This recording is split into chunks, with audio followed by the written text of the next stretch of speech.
Hai, Assalamualaikum. Bismillahirrahmanirrahim. Saya nak teruskan dengan soal jawab bersama kali ni kumpulan AS114 for F1 Satu-satunya grup AS114 yang saya handle semester ni. Saya teruskan mula dengan soalan pertama daripada Muhammad Edrin Shazrin bin Muhammad Yusof. Assalamualaikum doktor, saya ingin bertanya tentang individual report. Okey. Doktor mention yang kami akan mulakan menulis individual report bermula dari minggu kedua. Soalan saya, adakah report itu bermula dari chapter 2? Kerana bermula dari minggu kedua atau chapter 1 juga termasuk dalam report tersebut. Terima kasih. Okay, actually kan individual report ni kami tengah menunggu soalan lagi daripada kampus cawangan yang in charge. So dapat je saya terus bagi. Dan kalau ikut yang penerangan tentang course information, memang dia bermula dengan chapter 2 dan minggu kedua. InsyaAllah lah. Saya dapat je pada minggu depan, saya terus brief you all lagi sekali lah tentang individual report ni ya. Thank you so much Adrin. Number 2, Zulfa Zulkarnain. Soalan, boleh tak Dr. Maya jelaskan key point dalam definisi yang dapat memberikan markah untuk menjawab soalan nanti. Oh, definisi maksud awak yang planning, organizing semua tu kan? Yang ada 3 bukan planning, organizing. Maksud awak definition of manager, definition of organization, and then the definition of management. Okay, saya boleh explain sekejap yang penting dalam definition yang dapat markah kan. Kalau definition of management, kalau Lewis, kena ada perkataan process of administering and coordinating resources, tu keyword dia. Kalau Hawke, dia process of POLC tapi kena tambah dengan resources yang lain encompasses human, material, financial and information resources. Tu ada 4 resources utama. Itu Hawke. And Stoner, process of POLC juga, tapi keyword dia to achieve goals, to ke arah goals. Tapi keyword untuk organisation, kalau Lewis, dia percaya group of individuals, dia tak nyatakan berapa orang individual, tapi group of individuals who work together nak achieve common goal yang sama. Tapi kalau Hawke, keyword dia structure of relationship yang wujud tu antara 2 atau lebih orang. Kalau Stoner, hampir sama juga, tapi dia ada perkataan to achieve a common goal. Alright, kalau manager memang definition by Lewis je kita ambil. Organizational member yang responsible, tu keyword dia.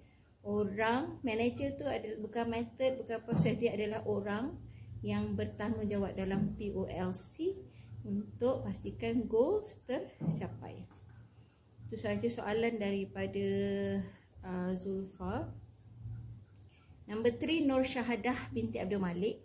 Doktor, dalam slide ada yang doktor highlight warna kuning dekat definition of management. Semuanya maksud dari Lewis, highlight tu ke yang paling wajib ingat dan hafal ataupun yang selalu ditanya dalam soalan?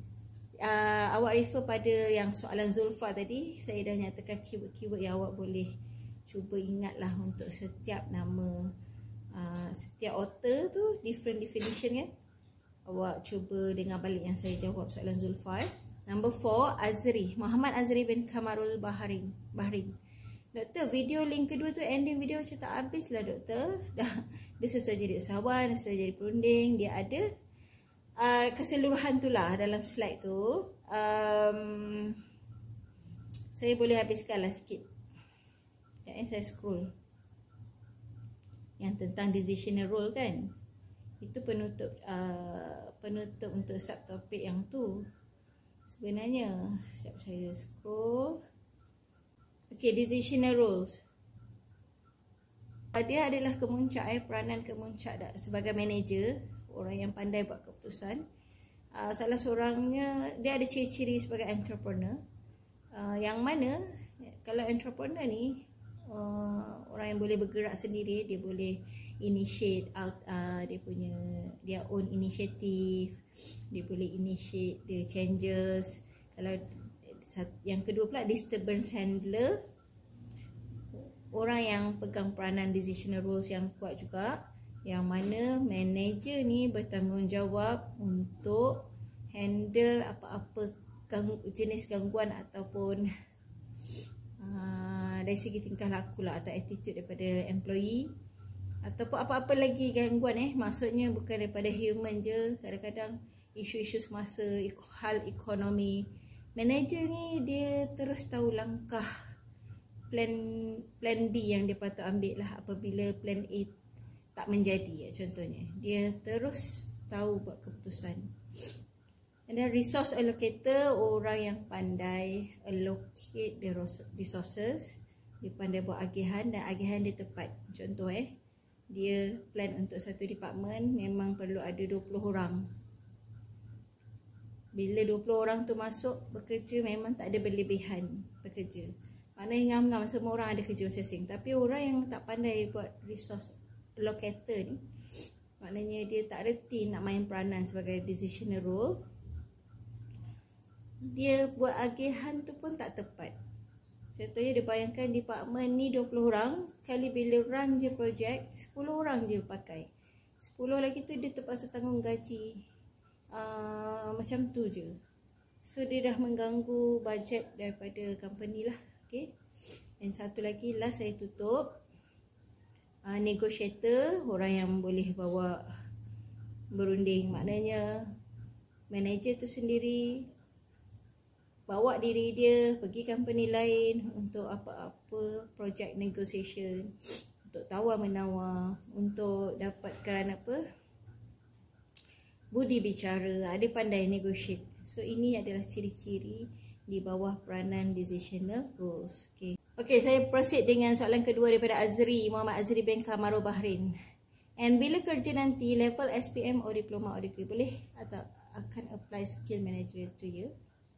Walaupun kerja dekat makmal ke kaunter ke, bukan sebagai manager. Ya, skill-skill tu macam ni. Walaupun bukan sebagai manager, tapi awak yang dipertanggungjawabkan untuk menguruskan projek tu. Automatically, walaupun title awak bukan manager, awak adalah yang menguruskan. Awak kena tahu how to manage. So skill-skill tu kena ada lah pada awak. Yang bagusnya awak ambil subjek ni, at least awak dah ada info tentang ni. Once awak dah mula kerja, kalau awak teringat lagi subjek ni, awak apply lah. Apply POLC, awak ingat balik skill-skill, awak ingat roles. InsyaAllah dia akan membantu. Okay, thank you so much Azri. Muhammad Nur Fahmi bin Nur Azli. Bagaimana cara kita nak kena pasti ciri X atau Y itu dah timbul atau belum pada kita? Adakah waktu dia rasa gembira je, golongan Y, dan sebaliknya dia golongan sebenarnya manager yang bijak dia boleh kena pasti ciri ni dari awal. Yang ciri ni ada di kalangan employee bawahan dia, dia boleh detect dari awal. So dia tentang kebijaksanaan you menilai lah. Okay.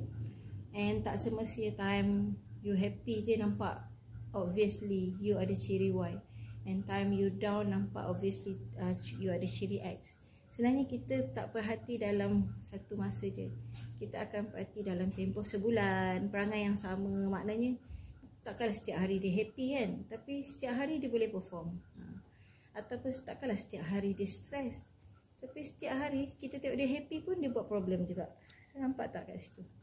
Okay. Muhammad Syamin Sufyan bin Muhammad Lazim. Dr. Mayang, saya nak tanya lebih detail sebab saya tak berapa faham tentang performance efficiency, doing things right, and performance effectiveness, doing the right things. Mana keduanya memang hampir sama, tapi kaedahnya nak faham macam ni. Efficiency, you pandai allocate resources, menggunakan resources, elakkan pembaziran. Maknanya resources tu bukan human resources je. You pandai guna material yang di-provide oleh company dengan bijak, tak membazir. You pandai menggunakan information, data dengan cara yang selamat. You jaga privacy. Semuanya tu menyeluruh. Kita panggil sebagai efficiency lah.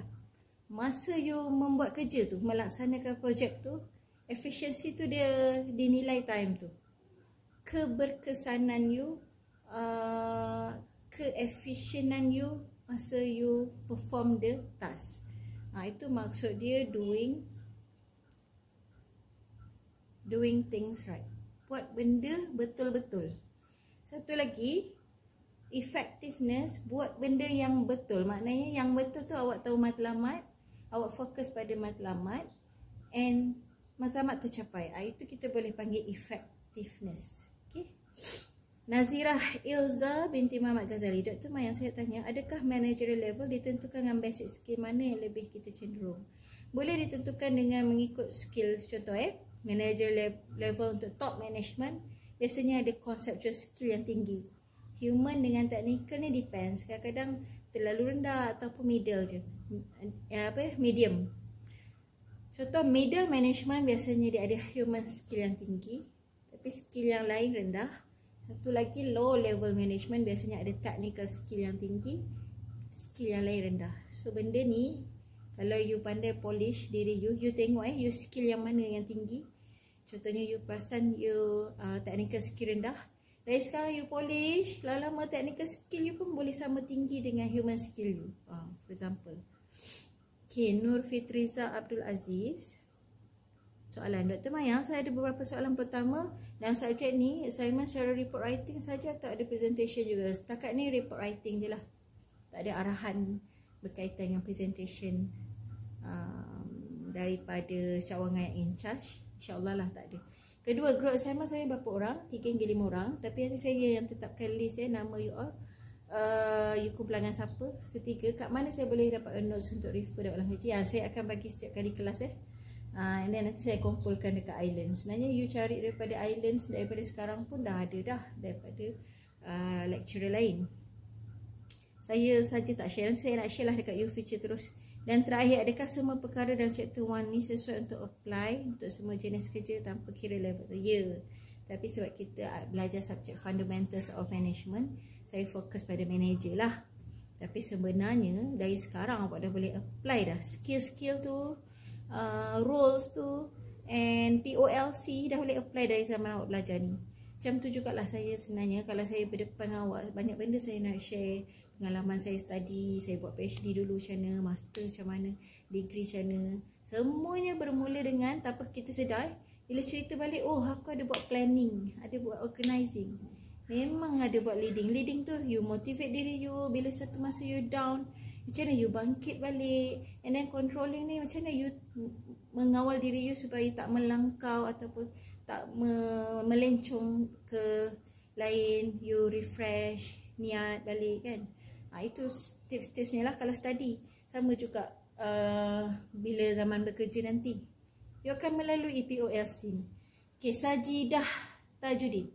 Doktor, saya tanya, untuk jawab soalan tentang definisi management, mana satu paling tepat dan disarankan untuk jawab dalam exam? Awak jangan risau bila dia tanya dia minta terus, please define management according to Lewis. Awak kena ingatlah Lewis cakap apa.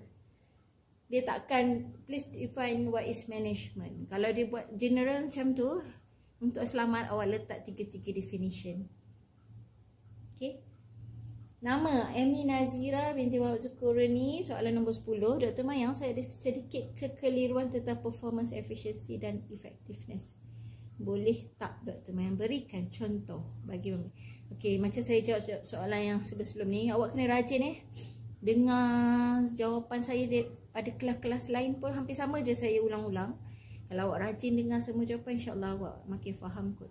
Efficiency penggunaan resources, sumber-sumber yang diberi pada awak tu dengan berkesan. Contoh, awak masuk kerja, awak dapat tugas sebagai eksekutif, awak diberi material, awak diberi bahan printer, awak diberi komputer, awak diberi stationery, and then awak diberi masa untuk siapkan. Okay, macam mana atau efisien ke tidak, awak manfaatkan masa yang diberikan tu cukup-cukup masa. Maksudnya tak terlebih masa. Dah berlaku penjimatan masa. And then awak plan keseluruhan material. Tak adalah sekali guna habis stationery awak guna. Awak minta balik dekat department yang keluarkan stationery tadi tu, awak kata dah habis lah sebab satu projek ni banyak. Nampak tak? Saya rasa telah berlaku pembaziran kat situ. Macam mana awak buat penjimatan, lepas tu awak masuk ke office, on komputer, lepas tu waktu balik kerja awak lupa nak off, ataupun awak sengaja tak switch off. Itu pun berlaku pembaziran. Maknanya awak efisien dari segi kerja, tapi penjimatan elektrik, tenaga elektrik tak jimat. So mengundang kepada kerugian company juga menanggungkan bayaran lebihan elektrik macam tu. So still tak boleh nak panggil awak efisien. Kalau secara menyeluruh gabungan tu, semua benda awak jaga dengan sangat detail, awak sangat patuhi masa, awak sangat buat penjimatan kertas. So itu saya boleh kata efisien. And macam mana efektif? Bila kerja yang bos bagi, awak dapat siapkan. Bila siapkan, hantar, tak ada reject. Maknanya dah achieve dah that specific goal. Lepas tu buat untuk new project pula. So bersambungan, kerja awak perfect. Itu efektif. So saya boleh kata, kalau awak jaga dua benda ni, pastikan hasil kerja bagus, masa buat kerja pun bagus. Awak jaga semua elakkan pembaziran semua, manfaatkan segala sumber yang diberi. Ada data yang PNC awak jaga, awak tak dedahkan kerahsiaan dia.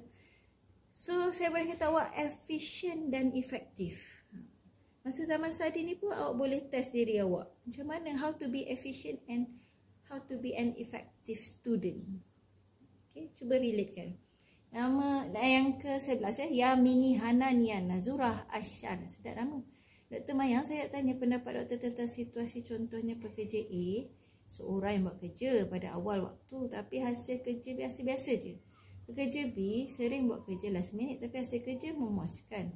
Jadi mana satu antara dua orang ni yang akan sesebuah syarikat consider untuk mempertahankan pekerja sebegini?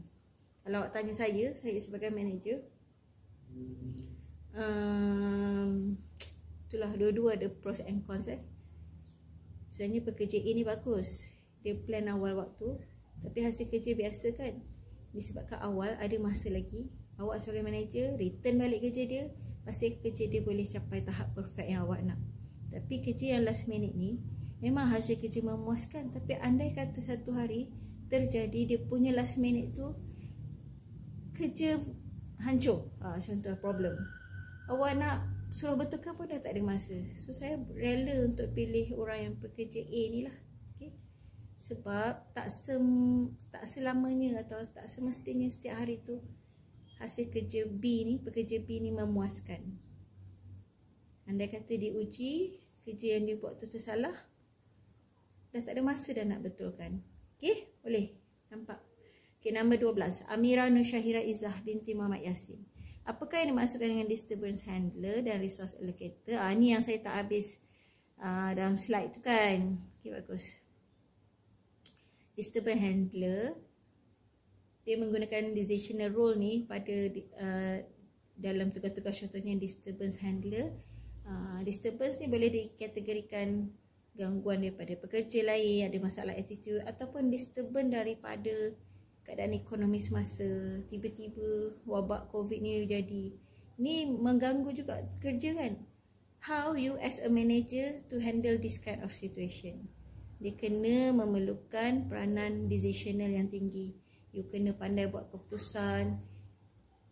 Kerajaan pula tetapkan PKPB. Macam mana nak pantau pekerja yang work from home ni, kerja dari rumah? You buat keliling baru, macam tu lah. Dia terus buat keputusan, dia tak drag. Sampai pekerja tunggu-tunggu, mana ni, tak ada pun company bagi bekerja di rumah. Nak keluar risiko ni kan. Sebab manager lambat buat keputusan. Tu kalau disturbance handler, gangguan yang you tak expect tiba-tiba terjadi. You kena bijak terus buat keputusan apa. Okay, kalau resource allocator, agihan sumber material ke, agihan maklumat ke, agihan pekerja ke, agihan kos kewangan ke, agihan fasiliti ke, you kena bijak. Tak adalah jawatan ni you bagi komputer 2, Rupanya dia guna satu je. Maknanya you tak bijak buat keputusan lah. So nampak tak beza antara resource allocator dan disturbance handler, dua benda yang sangat-sangat berbeza. Okay. So saya detect untuk kelas ni hanya ada 12 soalan je. Saya tak sure kalau saya terlepas pandang. Mungkin ada 12 pelajar je yang saya akan confirmkan jumlah pelajar sebenar pada minggu ketiga nanti. So setakat itu untuk kelas 4A1 ni, alhamdulillah semoga saya menjawab semua persoalan. Andai kata ada yang tak setuju ataupun ada pandangan lain, boleh je utarakan lagi. Kita boleh bersoal jawab lagi insya-Allah. Apapun saya nak ucapkan terima kasih sekali lagi. Saya tutup dengan Assalamualaikum warahmatullahi wabarakatuh.